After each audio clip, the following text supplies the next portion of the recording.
Bismillahirrahmanirrahim. Assalamualaikum warahmatullahi wabarakatuh. Bagaimana kabarnya anak-anak? Bapak harap kalian semua dalam keadaan sehat walafiat ya.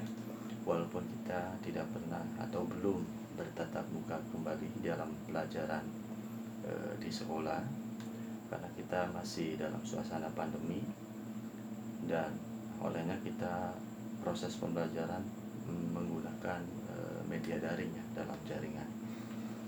Meski demikian, Bapak berharap kalian tetap semangat ya, semangat dan lebih giat lagi belajarnya, sehingga prestasi belajar kalian bisa lebih meningkat. Baiklah anak-anak sekalian, pada kesempatan pembelajaran hari ini kita masih membicarakan atau membahas tentang Al-Quran.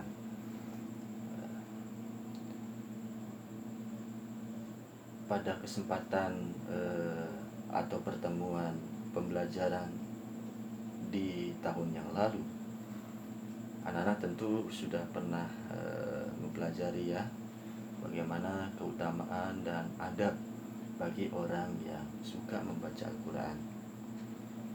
Dan tidak ada salahnya kalau Bapak review kembali tentang keutamaan dan adab dalam membaca Al-Quran. Keutamaan yang pertama adalah Al-Quran merupakan ayat kitab suci ya. Al-Quran merupakan kitab suci bagi umat Islam. Kemudian yang kedua, membaca Al-Quran akan mendatangkan pahala,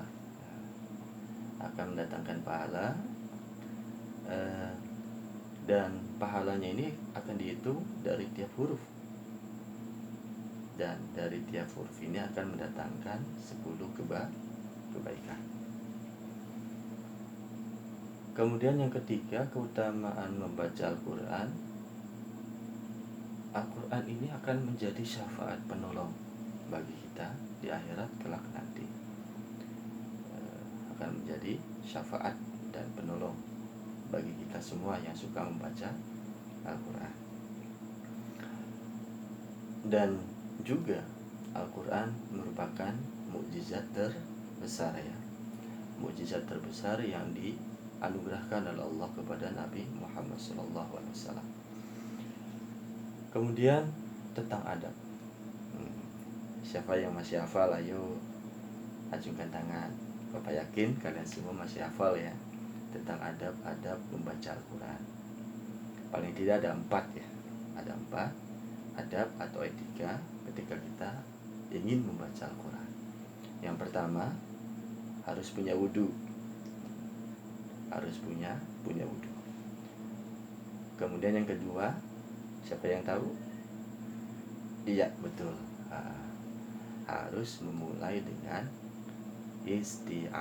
isti'adzah atau ta'awud, yang biasa kita lafadzkan dengan kalimat a'udzu billahi minasyaitonir rajim ya. Kemudian yang ketiga,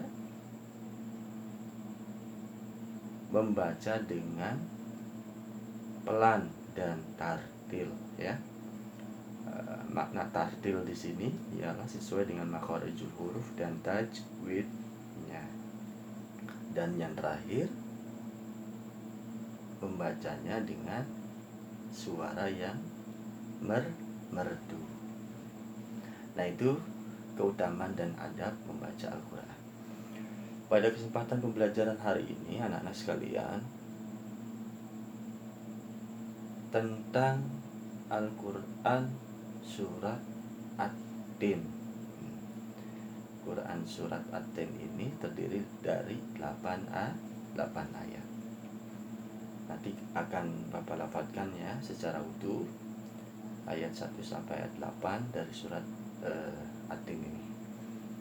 Namun sebelum membahas lebih lanjut ya, perlu Bapak sampaikan di sini mengenai, kalau yang tadi di awal adalah tentang keutamaan membaca, kali ini akan disampaikan tentang keutamaan bagi orang yang menghafal. Jadi kalau kita membaca, kalau ingin mendalami Al-Quran itu tidak hanya sekedar membaca ya, bisa membaca, bisa menulis, dan juga menghafal. Nah, ada banyak keutamaan bagi seorang penghafal Al-Quran ya. Ayo, siapa di antara kalian yang banyak hafalan Al-Qurannya? Rajin tidak menghafal Al-Quran? Ayo. Bapak yakin kalian semua di rumah ya itu suka dan rajin, giat untuk menghafal Al-Quran. Karena penghafal Al-Quran ini sangat istimewa kedudukannya di dalam Islam. Paling tidak ada 4 kemuliaan atau keutamaan bagi seorang penghafal Al-Quran. Yang pertama, seorang penghafal Al-Quran itu memiliki kedudukan yang mulia di sisi Allah ya, atau akan mendapatkan surga. Kemudian yang kedua, seorang penghafal Al-Quran ini pasti akan diprioritaskan, diutamakan untuk menjadi imam di dalam sholat berjamaah ya. Jadi kalau kriteria seorang imam sholat berjamaah itu lebih diutamakan bagi mereka yang punya hafalan Al-Quran yang paling banyak. Contoh, dari sekian jamaah ada 10 orang misalnya, yang satu hafal Al-Qurannya 1 juz, yang dua juz, yang jamaah yang ketiga 3 juz. Nah, maka dicari penghafal Al-Quran atau jamaah yang hafalan Al-Qurannya paling banyak. Nah, itu pasti akan diutamakan untuk menjadi imam. Kemudian yang ketiga, penghafal Al-Quran juga akan diutamakan menjadi seorang pemimpin ya. Contoh misalnya jadi pemimpin di kelas atau ketua kelas ya, pemimpin OSIS ya misalnya ya. Nah, itu bisa ya sebagai kriteria utama. Nah, jadikan kriteria untuk menjadi seorang pemimpin di sekolah. Bisa ketua kelas, ketua OSIS ya, kemudian ketua pramuka, ketua UKS, dan lain sebagainya. Nah, biasanya orang yang terbiasa menghafal Al-Quran hidupnya akan disiplin, dan seorang pemimpin harus punya kedisiplinan yang tinggi. Penghafal Al-Quran biasanya pola hidupnya teratur. Dia menjaga betul hafalan Al-Qurannya. Nah, seorang pemimpin biasanya juga seperti itu. Dia akan menjadi panutan ya, merawat betul amanah yang diemban olehnya. Nah, makanya itulah sebabnya penghafal Al-Quran biasanya dijadikan tolak ukur untuk menjadi seorang pemimpin.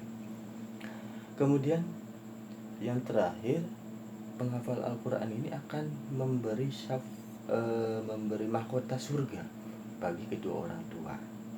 Nah, anak-anak sekalian, kalau mau orang tua kalian senang, orang tua kalian bangga, orang tua kalian sayang pada kalian, maka hafalkanlah Al-Quran ya. Dengan membaca Al-Quran, menghafal Al-Quran, sering berakrab dengan Al-Quran, itu akan menjadikan suasana rumah yang tenang, tentram ya. Nah, orang tua juga pasti akan senang. Nah, kemudian anak-anakku sekalian, bagaimana sih tips atau kiat-kiat untuk kita menjadi seorang penghafal Al-Quran? Nah, Bapak kasih tahu ya, kiat sukses penghafal Al-Quran. Yang pertama, kita harus berdoa kepada Allah. Karena menghafal Al-Quran itu mudah-mudah atau sulit-sulit mudah atau mudah-mudah sulit gitu ya. Ada kalimat-kalimat yang kita redaksi ayatnya agak sulit untuk kita hafalkan. Nah, kita memohon kepada Allah untuk dimudahkan menjadi seorang hafid dan hafidhah.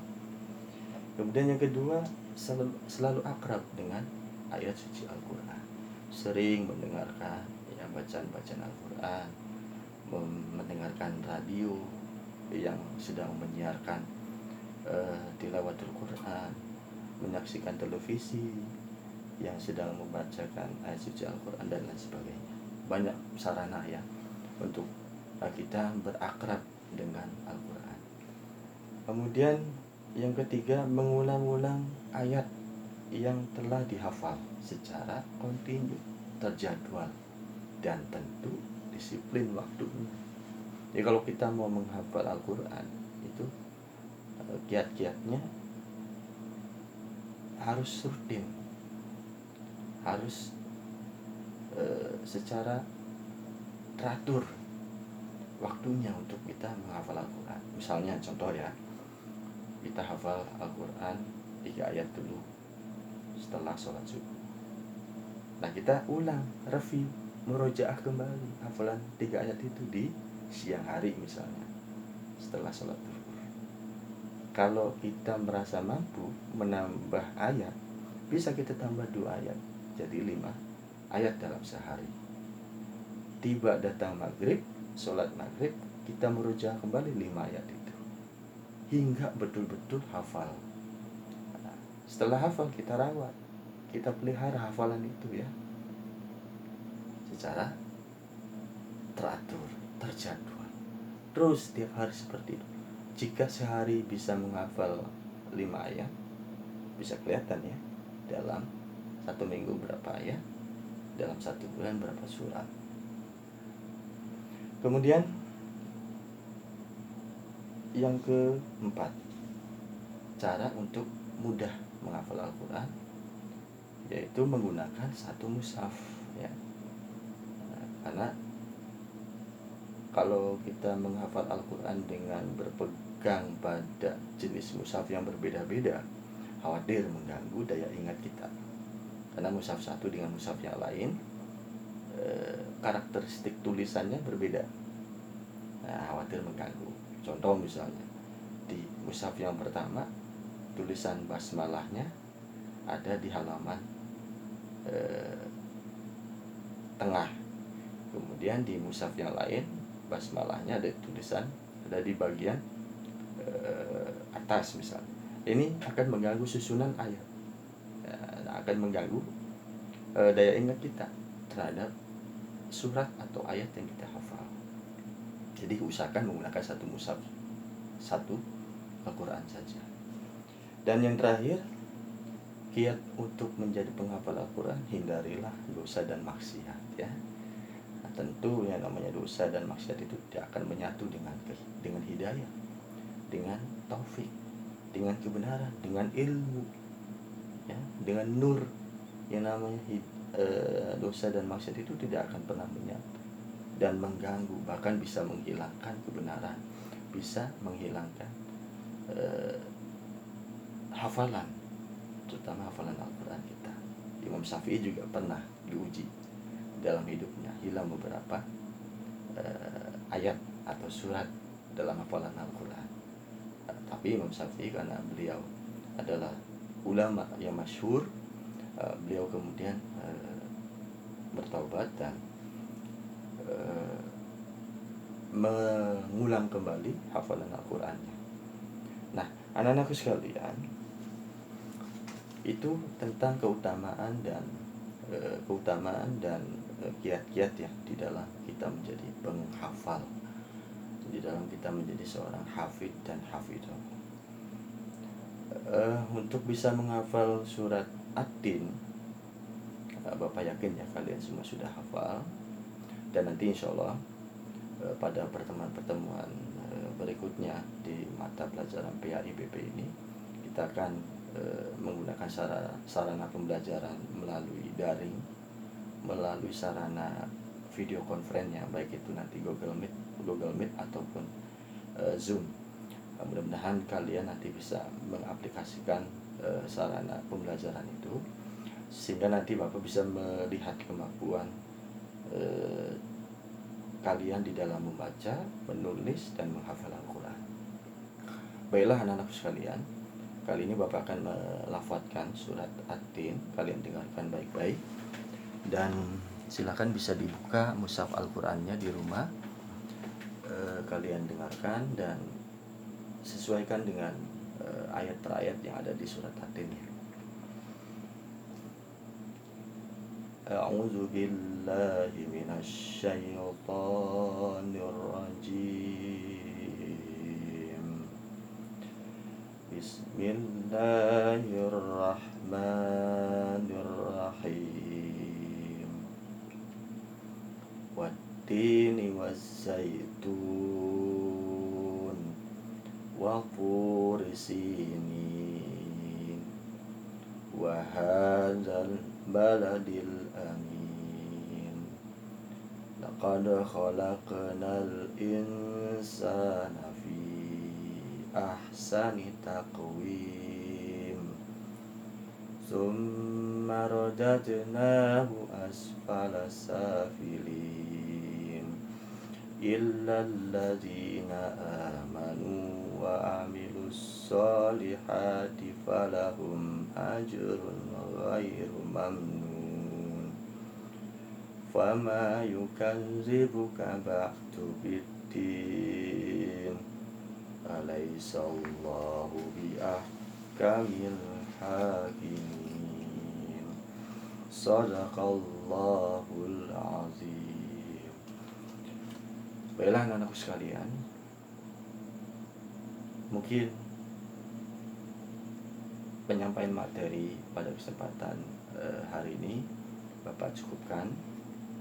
Sebelum Bapak akhiri ya, ada beberapa kesimpulan yang dapat kita ambil dari materi yang disampaikan tadi. Yang pertama, tentang keutamaan bagi penghafal Al-Quran.